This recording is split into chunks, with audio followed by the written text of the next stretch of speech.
మాజీ ముఖ్యమంత్రి పులివెందుల ఎమ్మెల్యే అయినటువంటి వైఎస్ జగన్మోహన్ రెడ్డి గారు ప్రస్తుతం అంబటి రాంబాబు గారి నివాసం దగ్గర ప్రెస్ మీట్ నిర్వహించి అందులో భాగంగా మాట్లాడుతూ అంబటి రాంబాబు చేసిన తప్పేంటి, అదేవిధంగా జోగి రమేష్ చేసిన తప్పేంటి అని చెప్పేసి మాట్లాడుతున్నారు.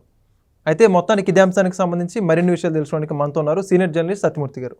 సార్ నమస్కారం అండి. నమస్కారం అండి. సార్, ఈరోజు ఉదయం నుంచి జగన్మోహన్ రెడ్డి గారు విజయవాడ నుంచి వస్తూనే ఎట్టకేలకు ఈ సమయంలో చేరుకుని అంబటి రాంబాబు గారి నివాసానికి ఇప్పుడు అక్కడ ప్రెస్ మీట్ నిర్వహించి అసలు అంబటి రాంబాబు చేసిన తప్పేంటి అని చెప్పేసి మాట్లాడుతున్నాడు. ఏమంటారు జగన్మోహన్ రెడ్డి చేసిన కామెంట్ల గురించి? అక్కడ రిమాండ్ రిపోర్ట్ ఉంటుంది, అది చదువుకుంటే తెలుస్తుంది అంబటి రాంబాబు చేసిన తప్పేంటో. చదవలేదా? జగన్మోహన్ రెడ్డి రిమాండ్ రిపోర్టు చదివితే తెలుస్తుంది. పోలీసులు ఏ సెక్షన్లు పెట్టారో అవి చూస్తే తెలుస్తుంది అతను చేసిన తప్పేంటో. అవి చదవకుండా వచ్చి ప్రజల్ని పబ్లిక్ని అడిగితే ఏం చెబుతారు? పబ్లిక్ అక్కడ ఉన్న వాళ్ళందరూ నీ మనుషులే కదా. వాళ్ళు ఏం చెబుతారు? అంబటి రాంబాబు చేసిన తప్పేంటి అంటే వాళ్ళు ఎదురుగా ఉన్నవాళ్ళు వాళ్ళు ఎట్లా చెప్తారు? రిమాండ్ రిపోర్ట్లో క్లియర్గా ఉంటుంది. పోలీసులు ఎఫ్ఐఆర్లో క్లియర్గా రాసి ఉంటారు. ఏముంది, రాశారు. సెక్షన్లు కూడా పెట్టారు. ఆ సెక్షన్లు ఏంటో అంటే మనం అడ్వకేట్ కాదు కాబట్టి ఆ సెక్షన్ ఏంటో మనకు తెలియకపోతే పక్కన ఒక అడ్వకేట్ని పెట్టి అడిగి తెలుసుకుంటే చెప్తాడు ఏం చేశాడు అనేది. అంబటి రాంబాబు చేసిన తప్పేంటి, విడుదల రజనమ్మ చేసిన తప్పేంటి, జోగి రమేష్ అన్న చేసిన తప్పేంటి, అంబటి రాంబాబు చేసిన తప్పేంటో మొత్తం ప్రజలు ఇంకా మర్చిపోలేదు కదా, అందరికీ గుర్తుంది. జగన్మోహన్ రెడ్డిని ఒక క్వశ్చన్ అడగాలి. ఏంటి అంటే, అంబటి రాంబాబు ముందు బూతులు మాట్లాడా, తెలుగుదేశం వాళ్ళు ముందు అటాక్ చేశారా? ఏది ముందు జరిగింది? బూతులు మాట్లాడటం ముందు జరిగిందా, అటాక్ చేయటం ముందర జరిగిందా? ఫస్ట్ ఏది జరిగింది మీరు చెప్పండి. ఫస్ట్ అంబటి రాంబాబు మాట్లాడాడు కదండి బూతులు అన్నీ కూడా. మరి అది మీకు తెలుసు, నాకు తెలుసు, మొత్తం అందరికీ తెలుసు. జగన్మోహన్ రెడ్డికి ఆ ఒక్క విషయం తెలియదు ఏంటి? తెలీదా? తెలియనట్టు నాటకం ఆడుతున్నావా? విడుదల రజని నిరుద్యోగుల దగ్గర నుంచి ఉద్యోగం ఇప్పిస్తానని డబ్బులు కొట్టేసింది. క్వారీ యజమానుల దగ్గర నుంచి 3 కోట్లు కొట్టేసింది. ఆమెకి ఒక ఐపీఎస్ ఆఫీసర్ కూడా హెల్ప్ చేశాడు. ఇంకా కొన్ని భూములు ఆక్యుపై చేసింది. దాని మీద లావు కృష్ణదేవరాయలు నర్సపేట ఎంపీ చాలా క్లియర్గా ఇంత ముందరే చెప్పాడు, మళ్ళీ ఇప్పుడు అడిగినా మళ్ళీ చెప్తాడు. జోగి రమేష్ అక్రమ మద్యాన్ని తయారు చేసి, ములకల చెరువులో అక్రమ మద్యం తయారు చేసి, ఆ అక్రమ మద్యాన్ని తీసుకొచ్చి ఆ కేసుని బయట పెట్టడం ద్వారా, అంటే ములకల చెరువులో అక్రమ మద్యం తయారు చేయించాడు తమ్మళ్ళపల్లిలో. ఆ డిపోని తీసుకొచ్చి ఎక్కడ పెట్టించాడు? తన నియోజకవర్గంలో పెట్టించుకున్నాడు. తన నియోజకవర్గం అంటే ఇప్పుడు ఓడిపోయాడు కానీ ఇబ్రహీంపట్నంలో పెట్టించాడు. నీకు ఎక్కడ తమ్మళ్ళపల్లి, ఎక్కడ ములకల చెరువు, ఎక్కడ ఇబ్రహీంపట్నం? నీకు ములకల చెరువులో తయారు చేసినోడు అక్కడ పక్కన ఎక్కడన్నా పెట్టుకుంటాడు, అంతేనా? కొంచెం దూరం అంటే పులివెందుల్లో పెట్టుకో, కదిరిలో పెట్టుకో, జమలమడుగులో పెట్టుకో, అక్కడెక్కడన్నా పెట్టుకుంటాడు, అంతేనా? అంతే, రాయలసీమలో అంతే కదా. ఇబ్రహీంపట్నంలో డిపో ఎట్ట పెట్టావు? అంటే జోగి రమేష్ ప్రమేయం లేకుండానే డిపో తీసుకొచ్చి ఇబ్రహీంపట్నంలో పెడతాడా? అది జగన్మోహన్ రెడ్డి జోగి రమేష్ చేసిన తప్పు. ఆ కేసులో అరెస్ట్ చేసి 83 రోజులు జైల్లో పెడితే 84వ రోజు బయటకు వచ్చి నారా లోకేష్, అంటే విద్యాశాఖ మంత్రి నారా లోకేష్ గురించి అతి నీచంగా మాట్లాడాడు. అతి నీచంగా, అసలు అంత నీచంగా వేరే వాళ్ళు ఎవరు ఇప్పటివరకు మాట్లాడలేదు. ఆయన ఏదో అవమానించాలని ప్రయత్నం చేసి వాళ్ళు అవమానపడ్డారు తప్ప ఇతను అతి నీచంగా మాట్లాడాడు. అయినా సరే తెలుగుదేశం పార్టీ కార్యకర్తలు ఈ జోగి రమేష్ను కొట్టలేదుగా, అతని ఇంటి మీద ఏదో అటాక్ చేశారని వార్త వచ్చింది కదా. అంబటి రాంబాబుకి మాత్రం అంబటి రాంబాబు డైరెక్ట్గా ఎటువంటి ప్రొవకేషను లేకపోయినా చంద్రబాబు నాయుడిని, నారా లోకేష్ని బండబూతులు తిడితే తెలుగుదేశం పార్టీకి చెందిన మహిళలు కొంతమంది వెళ్ళి అదేందా అట చెప్పావు, నువ్వు క్షమాపణ చెప్పు అంటే, అట తిట్టడం తప్పు కదా, నువ్వు క్షమాపణ చెప్పాలంటే వాళ్ళ మీద అటాక్ చేసేటప్పుడు వాళ్ళ కోపం వచ్చింది, వాళ్ళు తిరుగుబాటు చేశారు. మొత్తం అందరూ తెలుగుదేశం వాళ్ళు వెళ్ళి అతని కారు పాల్గొట్టడం అంతవరకు వాస్తవం. పోలీసులు కేసు పెట్టారు, కొంతమందిని అరెస్ట్ చేశారు. వీళ్ళందరూ కూడా వెంకట్ గారు, వీళ్ళు హ్యాబిచువల్ అఫెండర్స్. వెంకట్ గారు, ఇదే నేరాన్ని మీకు కొద్ది రోజుల కిందట కోవూరు మాజీ ఎమ్మెల్యే నల్లపురెడ్డి ప్రసన్న కుమార్ రెడ్డి సేమ్ ఇదే నేరం చేశాడు. ఎట్లా చేశాడు? సొంత చెల్లి అంటే ప్రస్తుతం కోవూరు ఎమ్మెల్యే వేమిరెడ్డి ప్రశాంతి చెల్లెలు వరుస అయిన వేమిరెడ్డి ప్రశాంత్ని ఎంత జుగుప్సాకరంగా మాట్లాడాడు అంటే అసలు అది వింటుంటే మనకే చాలా బాధేస్తుంది. ఈ కుసంస్కారుల మధ్య మనం బతుకుతున్నామా అని ఒక రకమైన నిర్వేదం వస్తుంది, దిగులు వస్తుంది, ఈ సమాజం మీద కోపం వస్తుంది. అంత నీచంగా మాట్లాడాడు. మాట్లాడితే ఒక 10 మంది వెళ్ళి ఇట్లాగే ఇప్పుడు అంబటి రాంబాబు కారు బాగలు కొట్టినట్టే కొవ్వూరు ఎమ్మెల్యే మాజీ ఎమ్మెల్యే ప్రసన్న కుమార్ రెడ్డి కారు పాల్గొట్టారు. దాని మీద గోల గగ్గోలు. ఇదే జగన్మోహన్ రెడ్డి అక్కడికి వెళ్ళి మీరు కొవ్వూరు ఎమ్మెల్యే నల్లపురెడ్డి ప్రసన్న కుమార్ రెడ్డిని పరామర్శించడానికి వెళ్ళినప్పుడు జగన్మోహన్ రెడ్డి మాట్లాడిన స్క్రిప్ట్ ఒకసారి తెచ్చుకోండి. అంబటి రాంబాబు చంద్రబాబు నాయుడిని అమ్మనాభూతులు తిడితే తెలుగుదేశం వాళ్ళు అటాక్ చేస్తే ఈయన పరామర్శించడానికి వెళ్ళాడు కదా, ఈ స్క్రిప్ట్ తీసుకోండి. ఈ రెండు పక్కన చూడండి. రెండు సేమ్ ఉండకపోతే అప్పుడు నన్ను అడగండి. అంటే బూతులు తిట్టేది ఈ నాయకులే, వైసీపీ నాయకులే. తెలుగుదేశం వాళ్ళు రియాక్ట్ అయితే ఏడ్చేది వైసీపీ నాయకులే. రియాక్ట్ కాకపోతే మేము తిట్టినా రియాక్ట్ కావట్లేదు చూసారా, తెలుగుదేశం పార్టీ ఇంకా లేదు అయిపోయింది అని ప్రచారం చేసేది వీళ్ళే.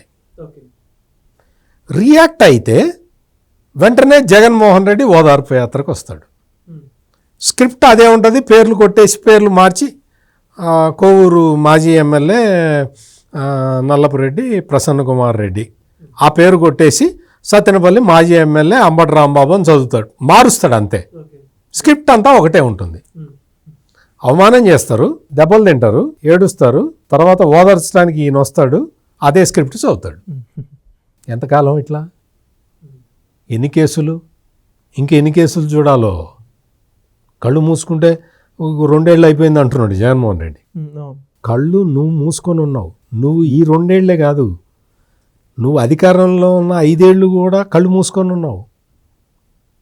100 మంది దళితుల్ని ఊచకోత కోసావు, 100 మంది బీసీలని తొక్కెవతలు పడేసావు, ఎస్సీలు ఎస్టీలు మైనారిటీలు ఆత్మహత్యలు చేసుకున్నారు నీ దెబ్బకి దడిసి. ఒక్కొక్కళ్ళు ఒక్కొక్క చిన్న ఎగ్జాంపుల్. నలంద కిషోర్ అని విశాఖపట్నంలో ఉంటాడు. అతనికి అసలు రాజకీయ పార్టీలతో సంబంధమే లేదు. అతని ఈ జగన్మోహన్ రెడ్డి చేసే అరాచకాల మీద ఏదో ఫార్వర్డ్ చేశాడని చెప్పి సోషల్ మీడియాలో ఒక పోస్ట్ని అతన్ని విశాఖపట్నంలో పోలీసులు జీపెక్కిచ్చి కర్నూలు తీసుకెళ్ళారు. కర్నూలు తీసుకెళ్ళి కరోనా ఎక్కించి చచ్చిపోయాడు అతను. అడిగే నాదుడు లేడు. జంగిల్ రాజ్ అంటే అది జగన్మోహన్ రెడ్డి. దాన్ని జంగిల్ రాజ్ అంటారు.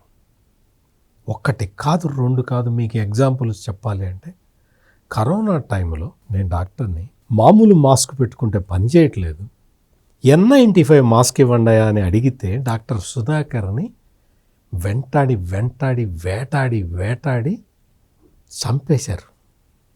అది జంగిల్ రాజ్ అంటే. తన దగ్గర పనిచేస్తున్న ఒక డ్రైవర్ని తనే చంపేసి డెడ్ బాడీ తీసుకొచ్చి భార్యకి ఇచ్చి, నేను మంచోడిని కాబట్టి డెడ్ బాడీ అయినా ఇస్తున్నా తీసుకో అంటాం. అది జంగిల్ రాజ్ అంటే. జంగిల్ రాజ్ అంటే అది. ఒక చిన్న పిల్లాడు, 12 ఏళ్ల పిల్లాడు, అతని పేరు అమర్నాథ్ గౌడ్.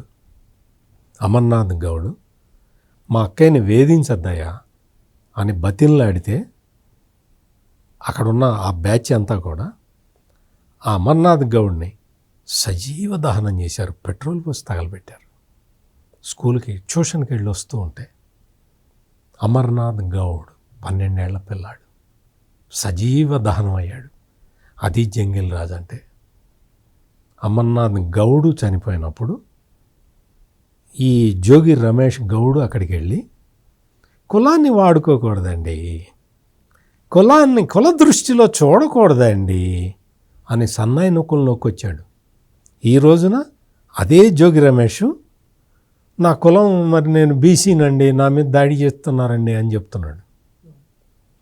గమనించండి ప్రజలారా, మొత్తం సొసైటీలో ఉన్న ఈ ఎడ్యుకేటెడ్ పీపుల్ కానీ అన్ఎడ్యుకేటెడ్ పీపుల్ కానీ ఇంట్లో ఉన్న మహిళలు కానీ అందరూ ఒక్కసారి ఆలోచించండి.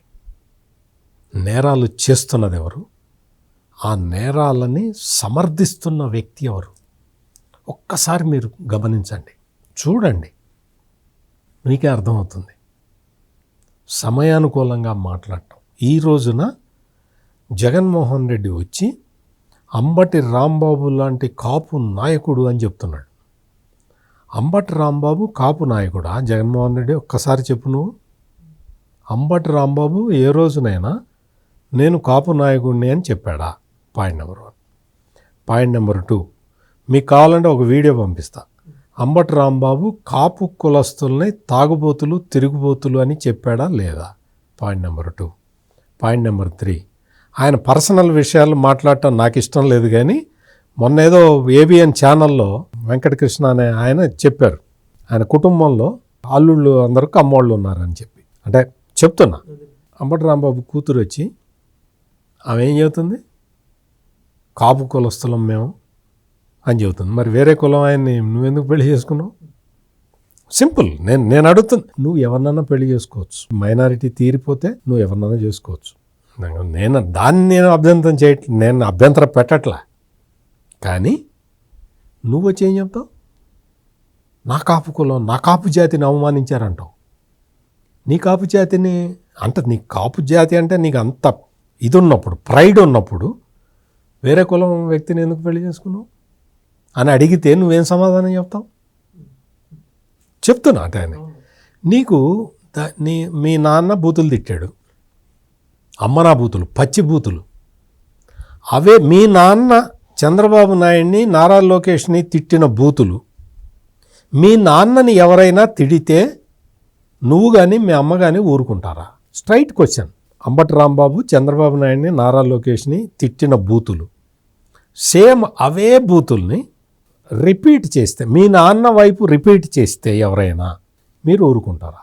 జగన్మోహన్ రెడ్డిని జాతీయ అధికార ప్రతినిధి పట్టాభి ఒక మాట ఇంగ్లీష్లో అన్నందుకు దాన్ని తెలుగులో చెప్పి జగన్మోహన్ రెడ్డి వాళ్ళకి మనోభావాలు దెబ్బతింటే దాడి చేస్తారు, అటాక్ చేస్తారు అని చెప్పాడా లేదా? మరి ఇప్పుడు నేరం అంటాడేంటి? అప్పుడు నేరం కాదా? అప్పుడు జంగిల్ రాజు కాదా?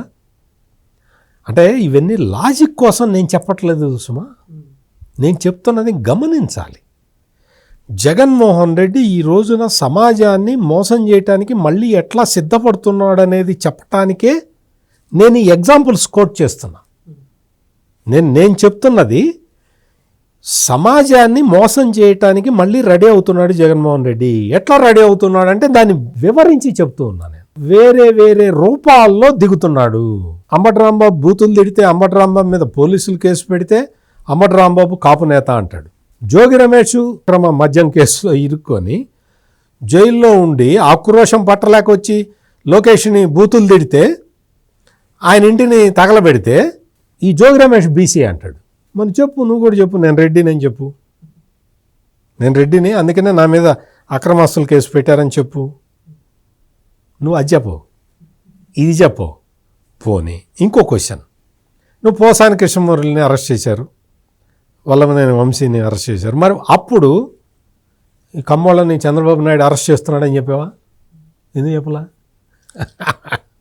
అంటే నీ అడ్వాంటేజ్కి పక్కన వాళ్ళ కులాన్ని వాడుకుంటున్నావు జగన్మోహన్ రెడ్డి. నేను చెప్తున్న పాయింట్ అది.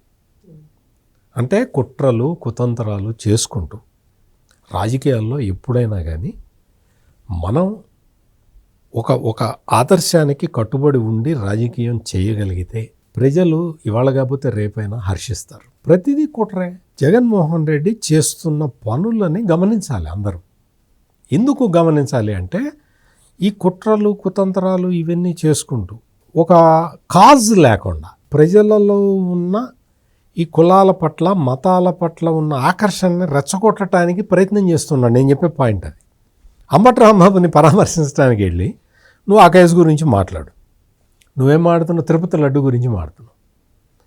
ఏం చెప్తున్నావు? తిరుపతి లడ్డులో కల్తీ లేదని సిబిఐ రిపోర్ట్ ఇచ్చింది అని చెప్తున్నావు. ఇచ్చిందా? కల్తీ లేదని ఇచ్చిందా? ఛార్జ్షీట్లో ఏముంది? టాయిలెట్ క్లీనర్ కలిపారని ఉంది. చూసుకోపో జగన్మోహన్ రెడ్డి. తిరుపతి లడ్డూకి సప్లై చేసిన నెయ్యిలో టాయిలెట్ క్లీనర్ కలిసింది. నేను అంతకుముందు చెప్పా, ఎసిటిక్ యాసిడ్ ఈస్టర్ని కలిపారు అందులో.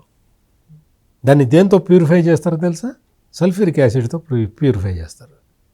సల్ఫ్యూరిక్ యాసిడ్ నాలుక మీద అట్ట వేసుకుంటే బొక్క పడుతుంది, నాలుక చిల్లి పడుతుంది. మరి అటువంటి కెమికల్స్ అవన్నీ యానిమల్ ఫ్యాట్ లేదు లేదు లేదు అని ప్రచారం చేసావు. లేదా యానిమల్ ఫ్యాట్ ఎన్డీడీబీ రిపోర్ట్లో ఏముంది? ఎన్డీడీబీ రిపోర్ట్లో క్లియర్ కట్గా యానిమల్ ఫ్యాట్ ఉన్నది అని చెప్పింది. అదే కదా అందులో పెట్టింది. ఈ రోజున జగన్మోహన్ రెడ్డి వచ్చి కల్తీ లేదంటాడు. అసలు నెయ్యి లేదు అందులో, మొత్తం కల్తీనే. ఫ్యాక్ట్స్ని ఇట్లా డిస్టార్ట్ చేసుకుంటూ పోతూ ఉన్నాడు. నేను ఎక్కడ విడుదల రజని దగ్గర నుంచి అంబటి రాంబాబు, జోగి రమేష్ దగ్గర నుంచి తిరుపతి లడ్డు వరకు అన్నీ చెప్పాను కదా. ఇప్పుడు నేను చెప్పిన దాంట్లో ఏదైనా తప్పు ఉన్నట్టు మీకు అనిపిస్తుందో చెప్పండి. నేను లాజికల్గా రీజనింగ్ ప్రకారం జరిగింది జరిగినట్టు చెప్తూ ఉన్నా. తిరుపతి లడ్డూలో కల్తీ లేదంటూ, కల్తీ లేదని చెప్పిందా? కల్తీ లేదని చెబితే ఇంకా అసలు దిగులే ఉంది. అది నెయ్యి లేదా అందులో 250 కోట్ల రూపాయలు కొట్టేశారు వెంకట్. 251 కోట్లు వెంకటేశ్వర స్వామి డబ్బులు కొట్టేశారు. ఎట్ట కొట్టేస్తావు? కల్తీ నెయ్యి ఇవ్వకుండా ఒరిజినల్ నెయ్యి ఇచ్చేవాడు నీకు లంచం ఎందుకు ఇస్తాడు? ఒరిజినల్ నెయ్యి తీసుకొచ్చి ఇచ్చేవాడు నీకు లంచం ఎందుకు ఇస్తాడు? సింపుల్ లాజిక్ నేను చెప్తున్నది. ఏదో పెద్ద అర్థమెటిక్స్ ఆల్జీబ్రా కాదు కదా నేను చెప్తున్నది. సింపుల్ లాజిక్ చెప్తున్నా. కల్తీ నెయ్యి ఇచ్చాడు, నువ్వు కళ్ళు మూసుకున్నావు కాబట్టి 251 కోటి. అందుకని ప్రతిసారి పబ్లిక్లోకి వచ్చినప్పుడు లేదు, ప్రెస్ కాన్ఫరెన్స్ పేరుతో ఆయన మీటింగ్ అడ్రస్ చేసేటప్పుడు అబద్ధాలు చెప్పటం అనేది ఒక అలవాటుగా, ఒక హ్యాబిట్గా జగన్మోహన్ రెడ్డి పెట్టుకోవటం అనేది అది ఆయనకే మంచిది కాదు. Thank you so much. నమస్కారం అండి. Please subscribe to Leo News for more videos.